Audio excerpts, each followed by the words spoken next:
있는데요. 정말 쉬워요. 동네 은행 가서 10분이면 계좌 개설 끝나요. 단점은요, 환전 수수료가 좀 비싸요. 보통 1%에서 1.5% 정도 떼요. 그래도 가장 안전하고 확실한 방법이에요. 두 번째는 달러 ETF예요. 증권 계좌 있으시면 이게 더 편할 수 있어요. 타이거 달러 ETF나 코덱스 달러 ETF 사면 돼요. 주식 사듯이 클릭 한 번이면 끝이에요. 장점은요, 수수료가 거의 없어요. 거래 수수료만 내면 돼요. 단점은요, 실제 달러는 아니에요. 달러에 연동된 증권이죠. 그래도 환율이 오르면 똑같이 수익 나니까 효과는 같아요. 세 번째는 미국 주식입니다. 이게 제일 좋은 방법이에요. 왜냐하면 일석이조거든요. 애플 주식을 산다고 해볼게요. 환율이 오르면 어떻게 될까요? 첫째, 달러로 샀으니까 환차익이 나요. 둘째, 애플 주가가 오르면 주식 수익도 나요. 두 번 버는 거예요. 물론 애플 주가가 떨어지면 손실이 날 수 있어요. 그래서 개별 주식보다는 S&P 500 같은 지수에 투자하는 게 더 안전해요. 그럼 지금 여러분은 어떻게 해야 할까요? 제 원칙은 간단해요. 자산의 40에서 50%는 달러로 갖고 계세요. 1억 있으면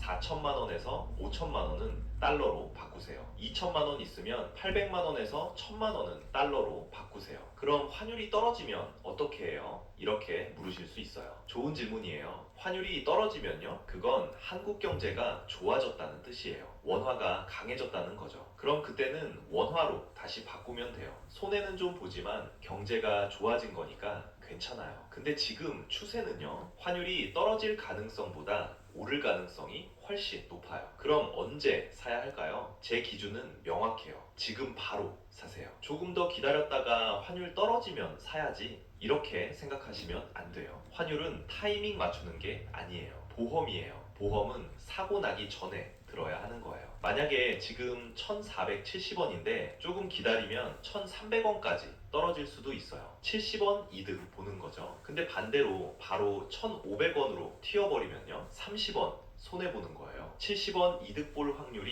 30%예요. 30원 손해볼 확률이 70%예요. 확률적으로 지금 사는 게 맞아요. 게다가 환율이 1,500원 넘어가면요, 그때는 수백 원 단위로 폭등할 수 있어요. 그럼 70원 아껴보겠다고 기다렸다가 200원 손해보는 거예요. 달러를 갖고 있으면 또 다른 장점이 있어요. 바로 심리적 안정이에요. 뉴스에서 환율이 1,500원 넘었다고 난리가 났어요. 사람들이 패닉 상태예요. 근데 여러분은요, 달러를 갖고 있으니까 마음이 편해요. 오히려 수익이 나는 거니까요. 주변 사람들은 다 어떡하지? 어떡하지? 하는데 여러분만 잘 됐네 할 수 있어요. 이게 바로 보험의 진정한 가치예요. 불안해서 벗어나는 거죠. 자, 그럼 두 번째 생존 자산을 말씀드릴게요. 바로 금입니다. 여러분 중에 이렇게 물으시는 분 있을 거예요. 선생님, 금은 노인들이나 사는 거 아닌가요? 요즘 누가 금을 사요? 큰 착각이에요. 지금 전 세계 중앙은행들이 금을 미친 듯이 사들이고 있거든요. 숫자를 한번 볼까요? 2023년에 전 세계 중앙은행들이 산 금이 1000톤이에요. 역대 최대 규모예요. 2024년에는 어땠을까요? 1100톤 샀어요. 또 기록 갱신했어요. 2025년은요, 지금까지 800톤 샀는데 올해 끝나면 1200톤 넘을 것 같아요. 어느 나라들이 사는지 볼까요? 중국이 1위예요. 작년에만 200톤 샀어요. 러시아가 2위예요. 150톤 샀어요. 인도가 3위예요. 100톤 샀어요. 이 나라들의 공통점이 뭐냐면요, 전부 다 미국 달러에서 벗어나려고 하는 나라들이에요. 중국은 미국이랑 무역전쟁 중이죠. 러시아는 미국 제재 받고 있고요. 인도는 탈달러화를 선언했어요. 이 나라들이 왜 금을 살까요? 간단해요. 금은 어느 나라 것도 아니거든요. 달러는 미국 돈이에요. 미국이 마음대로 찍을 수 있어요. 원화는 한국 돈이에요. 한국은행이 마음대로 찍을 수 있어요. 근데 금은요, 아무도 못 만들어요. 자연에 있는 것만 캘 수 있죠. 그래서 가치가 있는 거예요. 근데 금덩이가 가치가 있어요? 라고 물어볼 수 있는데요. 금의 가치를 이해하려면 시간을 거슬러 올라가야 해요. 5000년 전 고대 이집트로 가볼까요? 그때 금 1g이면 빵 100개 살 수 있었대요. 2000년 전 로마 시대는요, 금 1g이면 빵 100개 살 수 있었어요. 1000년 전 고려 시대는요, 금 1g이면 쌀 100대 살 수 있었어요. 지금은요, 금 1g이 15만 원이에요. 그 돈이면 빵 100개 정도 사죠. 보세요. 5천년 동안 금의 구매력이 거의 똑같아요. 금 1g이면 빵 100개 사는 거예요. 5,000년 전이나 지금이나요. 이게 무슨 뜻이냐면요. 금은 가치가 안 떨어진다는 거예요. 원화는요. 5,000년 전엔 없었어요. 100년 전에도 지금이랑 달랐어요. 10년 전에도 가치가 지금이랑 다르죠. 근데 금은 5,000년 동안 똑같아요. 금이 왜 중요한지 다시 한번 정리할게요. 달러는 원화 폭락을 막아주는 보험이에요. 그럼 금은 뭐냐? 시스템 전체가 붕괴하는 걸 막아주는 보험이에요. 무슨 뜻이냐면요. 만약에 미국 달러마저 신뢰를 잃으면 어떻게 될까요? 이런 상황을 상상해 보세요. 미국이 빚을 너무 많이 져서 달러를 막 찍어내요.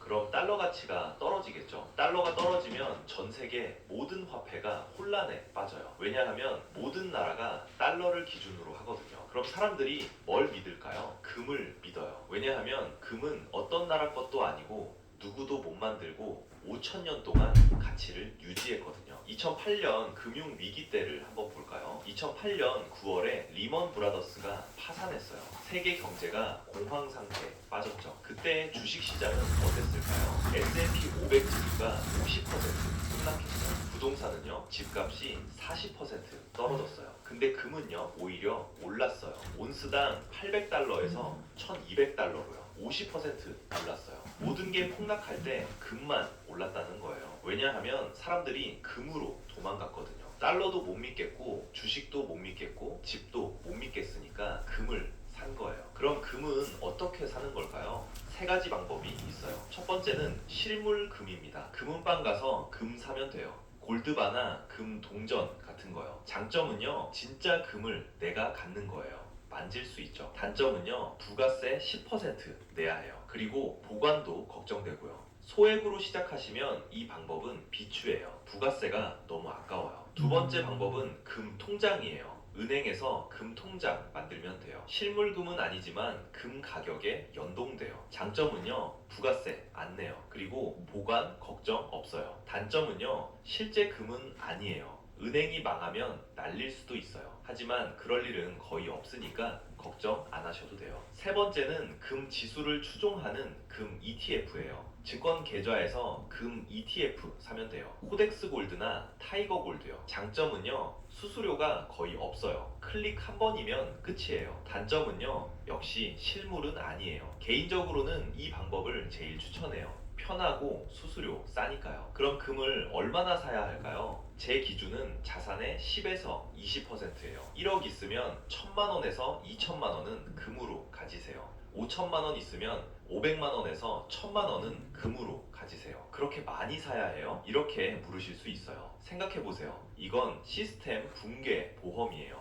화재 보험은 불 안 나면 날리는 돈인데 금은 가격이 오르면 수익도 나잖아요. 대신 금은 장기로 가져가야 해요. 최소 5년 이상이요. 단기로 사고 팔면 안 돼요. 금은 단타 치는 자산이 아니거든요. 금은 보험이에요. 위기가 올 때를 대비하는 거예요. 지금 사서 10년 후에 팔 생각으로 사세요. 10년 후에는 금 가격이 얼마가 될까요? 모르죠. 근데 한 가지는 확실해요. 10년 후에도 금은 여전히 금이에요. 가치가 있을 거예요. 근데 10년 후에 원화는요, 어떻게 될지 몰라요. 가치가 얼마나 떨어져 있을지 아무도 몰라요. 자, 여러분, 지금까지 두 가지 생존 자산을 말씀드렸어요.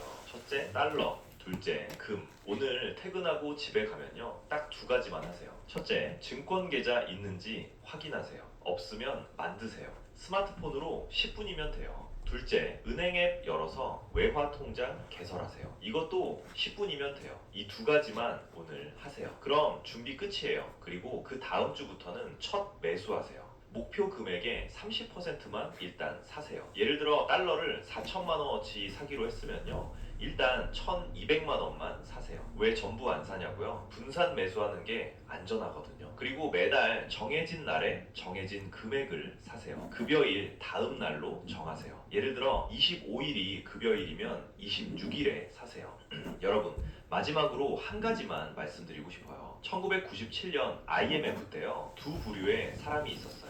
한 부류는 설마 그럴까 하면서 아무것도 안 했어요. 다른 부류는 혹시 모르니까 하면서 준비했어요. 결과는 어땠을까요? 준비한 사람들은 살아남았어요. 아니, 오히려 부자가 됐어요. 준비 안 한 사람들은요, 다 잃었어요. 집도 회사도 전부요. 이건 능력의 차이가 아니었어요. 준비의 차이였어요. 지금도 똑같아요. 환율 1,500원 시대가 올 건지 안 올 건지 아무도 몰라요. 근데 전문가들은 전부 다 온다고 해요. 한국은행도, 시티은행도, 골드만삭스도요. 그럼 우리는 어떻게 해야 할까요? 준비하는 거예요. 미리요. 이 영상 보시고 좋은 정보네 하고 끄시면 안 돼요. 오늘 당장 하세요. 지금 바로요. 내일 하면 모레 하고, 모레 하면 안 해요. 그러다가 환율이 1,500원 넘으면요. 그때는 늦어요. 은행 앞에 줄수 킬로미터 늘어서 있을 거예요. 그때 가서 후회하지 마시고 지금 하세요. 여러분의 미래를 응원합니다. 중요한 변화가 있을 때마다 다시 찾아뵙겠습니다.